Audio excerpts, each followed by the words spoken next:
Cuando vino la policía, sus hermanos empezaron a agredir a la policía diciéndoles que los iban a denunciar a las efectivas, que justo eran dos mujeres, que las iban a denunciar porque ellas venían ahí a hacer quilombo nomás porque ellos eran policías y eso.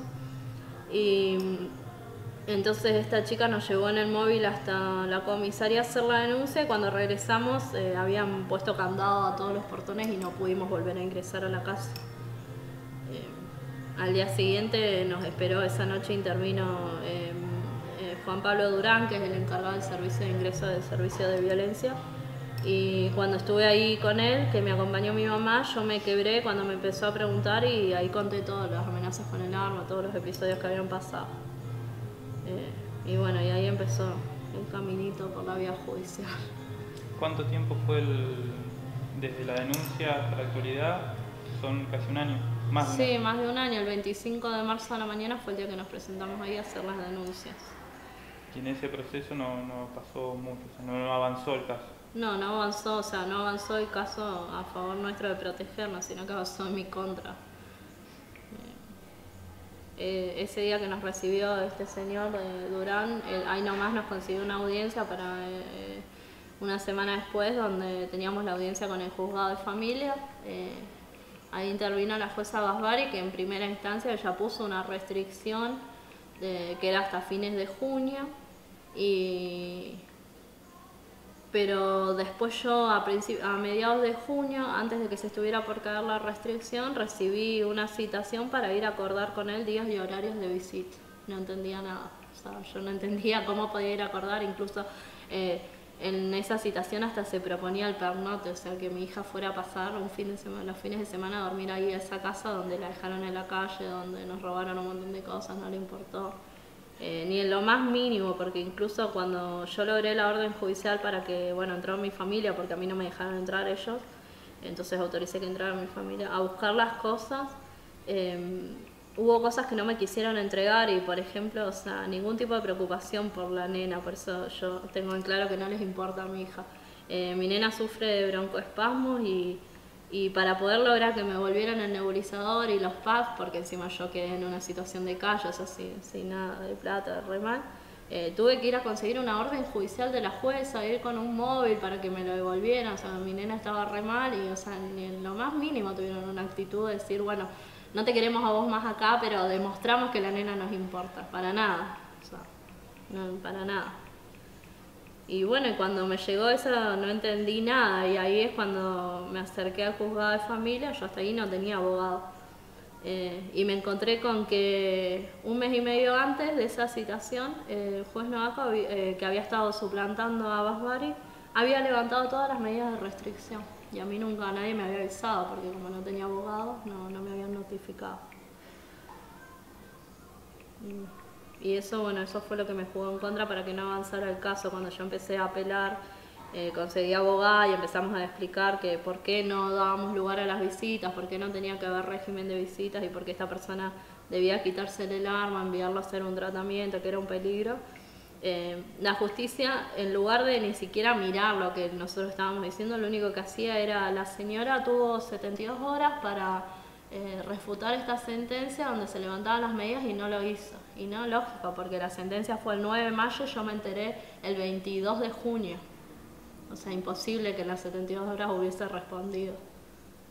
Y esa ha sido la respuesta a lo largo, o sea, desde el juzgado de familia, desde la Cámara Civil, ahora estábamos en una instancia en el Tribunal Superior apelando y bueno, esperando ahí que nos dice.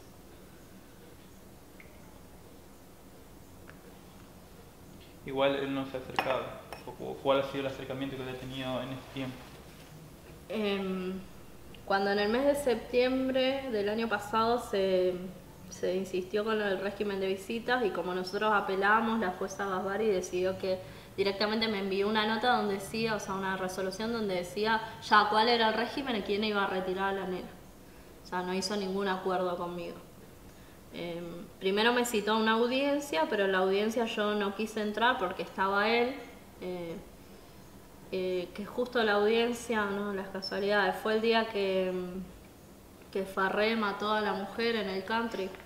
Bueno, la jueza, justo ese día, la jueza dijo que yo exageraba, que cómo podía creer yo que discutiendo este señor iba a sacar el arma y me iba a matar. Mientras tanto estaba pasando este hecho delante de abogados y todo. O sea, el tipo sacó el cuchillo y la mató sin importar quién hubiera. No es algo que estén midiendo si hay gente o no.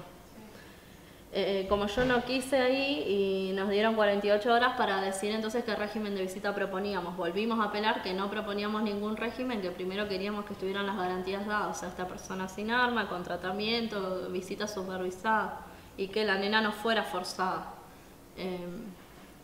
Entonces, como la jueza no estuvo de acuerdo y dijo que había que cumplir el régimen, digamos, a toda costa, incluso creo que poniendo en riesgo la vida de mi hija, me mandó la notificación donde el hermano de él era el intermediario que iba a retirar a mi hija.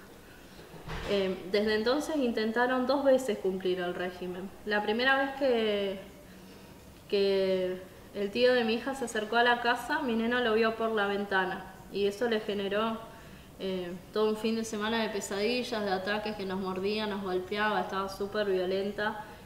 A los 10 minutos de que el tío se fue, que obviamente no se la llevó en esas condiciones, la nena volaba de fiebre.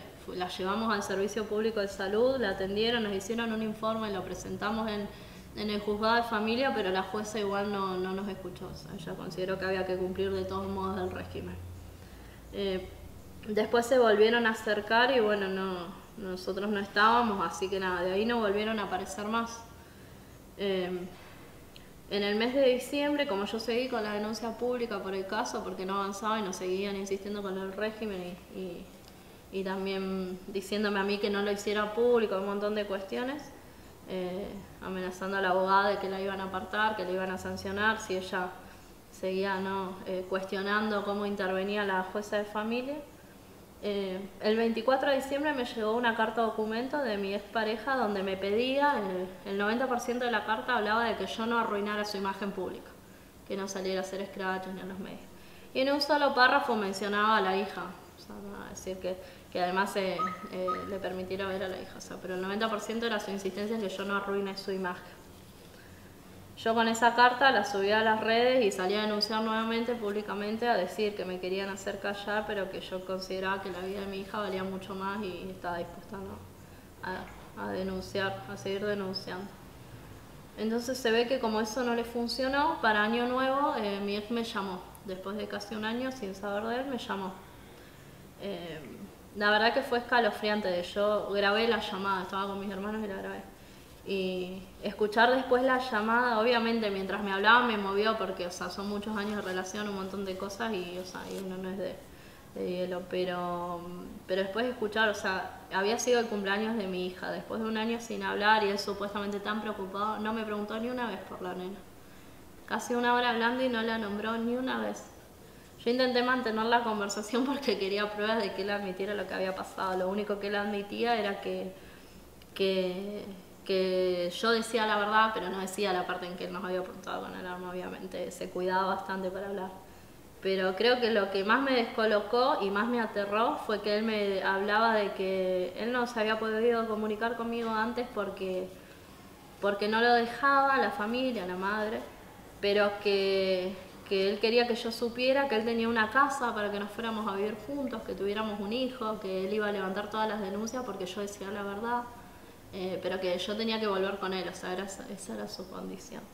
Creo que era lo que menos me esperaba, o sea, yo esperaba que, no sé, cruzármelo en la calle, que se sacara, que me discutiera o que me amenazara, pero no que viniera con que me amaba, que volviéramos, Y la verdad que me dio mucho miedo, fue peor porque si lo usó como una estrategia es totalmente algo enfermo y si lo dice realmente pues está convencido de lo que pasó no fue para tanto y cree que tenemos que volver, es terrible igual, o sea, cualquiera de las dos opciones me dio mucho más miedo.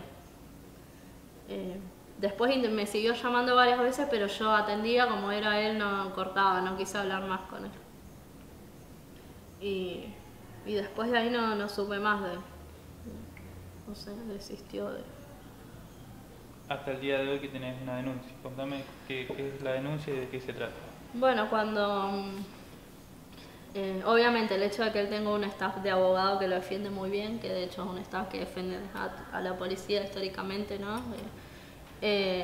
Hace que siempre vaya muchos pasos más adelante mío. O sea, yo la mitad del proceso no tuve abogado, me manejé sola, yendo y hablando así la fiscal, con la jueza.